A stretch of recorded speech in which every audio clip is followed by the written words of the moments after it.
Kementerian Kesihatan KKM menerima peruntukan kedua tertinggi iaitu RM45.3 bilion tahun depan berbanding RM41.2 bilion untuk menjalankan tugas-tugas asas termasuk memastikan kemudahan perkhidmatan kesihatan awam yang berkualiti, selesa dan juga mesra rakyat. Perdana Menteri Datuk Seri Anwar Ibrahim berkata peruntukan berkenaan meliputi RM1.35 bilion bagi menyelenggara prasarana kesihatan termasuk membaiki tandas hospital yang uzur dan wad-wad pesakit yang usang dan bersedia dalam talian untuk bantu kita memberi analisis dan juga fahami impak peruntukan ini adalah Profesor Datuk Dr. Syed Muhammad Al-Junid Syed Junid, Profesor Ekonomi, Polisi dan Pengurusan Kesihatan Pakar Perubatan Kesihatan Awam School of Medicine IMU University. Saya nak ucapkan terima kasih Prof kerana sudi meluangkan masa bersama kami. Kalau kita lihat Kementerian Kesihatan terima RM45.3 bilion dengan fokus untuk menaik taraf prasarana, rawatan penyakit kritikal dan program penjagaan kesihatan. Bagaimana Prof dapat menilai peruntukan ini pada fasa awal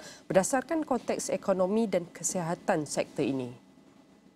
Ya, terima kasih Saudari Nina kerana menjemput saya untuk memberikan ulasan mengenai bajet 2025 ini.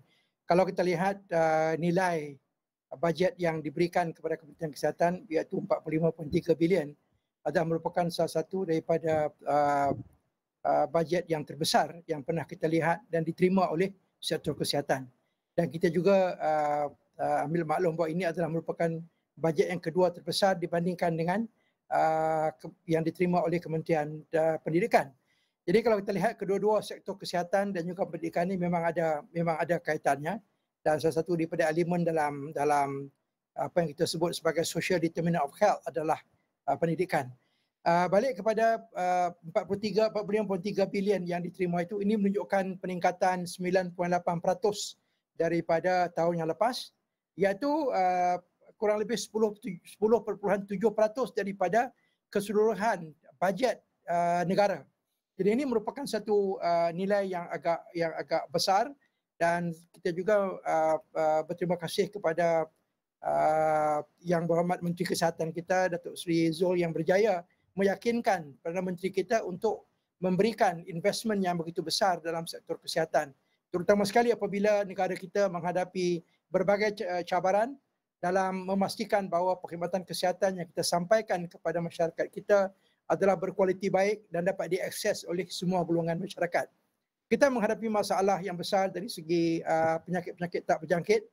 Pada masa yang sama kita juga menghadapi masalah dari segi peningkatan kos kadar inflasi untuk sektor kesihatan yang melebihi daripada 12% dibandingkan dengan inflasi secara umum cuma sekitar 1.9% saja.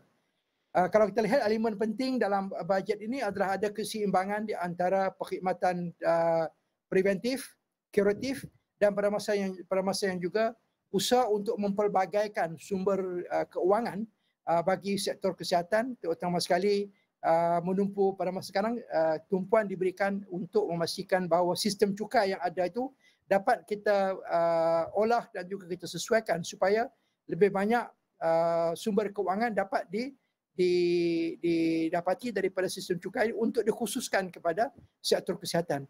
Jadi banyak elemen-elemen dalam pembiayaan ini menuju ke arah itu. Ini merupakan satu petanda baik bahawa negara kita memberikan keutamaan kepada sistem perkhidmatan kesihatan, dan saya yakin kita akan dapat menyampaikan perkhidmatan yang terbaik kepada masyarakat negara ini. Seperti yang Datuk kongsikan, dilihat bajet pada kali ini ada keseimbangannya antara perkhidmatan preventif, kuratif termasuk juga dengan iaitu usaha-usaha pelbagaikan sumber kewangan daripada segi skop cukai, dan dengan peruntukan besar ini penting untuk kita memastikan tiada keterisan. Bagaimana kementerian termasuk juga dengan iaitu kerjasama merentas sektor pelbagai agensi akan memastikan bahawa tiada berlaku keterisan atau penyalahgunaan data. Ini penting khususnya dalam projek-projek berkaitan prasarana kesihatan dan memastikan setiap projek yang dilaksanakan itu memenuhi jadual yang telah ditetapkan, Prof. Ya, sebelum kita pergi kepada isu keterisan ni, saya nak ulas sedikit tentang satu elemen penting di dalam memperbagaikan sumber keuangan daripada cukai ya. Apa yang dimasukkan di dalam bajet sekarang ini adalah cukai daripada minuman bergula tinggi, dan juga disebutkan situ juga elemen ini di mana cukai ini akan dikhususkan untuk Kementerian Kesihatan. Satu lagi adalah cukai untuk rokok, walaupun cukai rokok tidak ditingkatkan pada tahun ini. Kita harapkan cukai rokok akan terus ditingkatkan, tetapi ada statement itu mengatakan bahawa apa yang dikutip dalam cukai rokok sekarang akan juga diberikan kepada Kementerian Kesihatan untuk menjalankan program-program preventif, promosi kesihatan dan sebagainya. Jadi bagaimana kita memastikan bahawa kewangan yang begitu sumber kewangan yang begitu tinggi yang diberi kepercayaan kepada Kementerian Kesihatan dapat dijalankan dengan sebaik mungkin tanpa berlaku sebarang ketirisan dan sebagainya. Apabila kita mengendalikan dana atau semangin dana perkhidmatan kesihatan, dua elemen penting yang harus kita lakukan. Pertama sekali, kita harus memberikan atau menggunakan dana tersebut untuk memberikan perkhidmatan yang efektif. Bukan efektif saja tetapi cost efektif. Yang kedua, tidak berlaku ketirisan, bermakna tidak berlaku penyelewengan dan sebagainya. Jadi kita tahu bahawa 6 bilion diperuntukkan untuk pembelian ubat-ubat dan juga peralatan-peralatan kesihatan. Inilah yang harus kita pastikan bahawa apabila kita memilih proses-proses memilih mereka yang menjadi pembekal kepada perkhidmatan ini, pembekal itu harus dilakukan due diligence supaya mereka yang betul-betul boleh memberikan perkhidmatan yang terbaik, membekalkan perkhidmatan yang baik kualitinya akan diberikan keutamaan. Jadi kita tahu bahawa apabila pembekal ini kadang-kadang apabila mereka masuk ke dalam tender dan sebagainya, berbagai-bagai elemen dalam tender tersebut kadang-kadang tidak pun dapat dipenuhi, tetapi kerajaan atau pegawai pembuat keputusan harus menyemak dengan menteliti supaya pentenda-pentenda ini mempunyai kewibawaan dan juga mempunyai track record untuk mengendalikan program-program yang akan diberikan kepada mereka. Yang kedua adalah untuk memastikan bahawa kita mempunyai perkhidmatan yang cost efektif. Lebih baik kalau boleh peralatan-peralatan seperti peralatan perubatan, peranti-peranti perubatan, termasuk juga perisian komputer dan sebagainya yang kita akan gunakan dalam Kementerian Kesihatan ini dibekalkan oleh syarikat-syarikat tempatan. Ini harus diberikan keutamaan supaya kita boleh menyediakan perkhidmatan ini dalam kos yang lebih rendah, dan untuk memastikan berlaku maintenance yang baik, maka harus kita cari syarikat-syarikat tempatan yang boleh menyediakan perkhidmatan ini.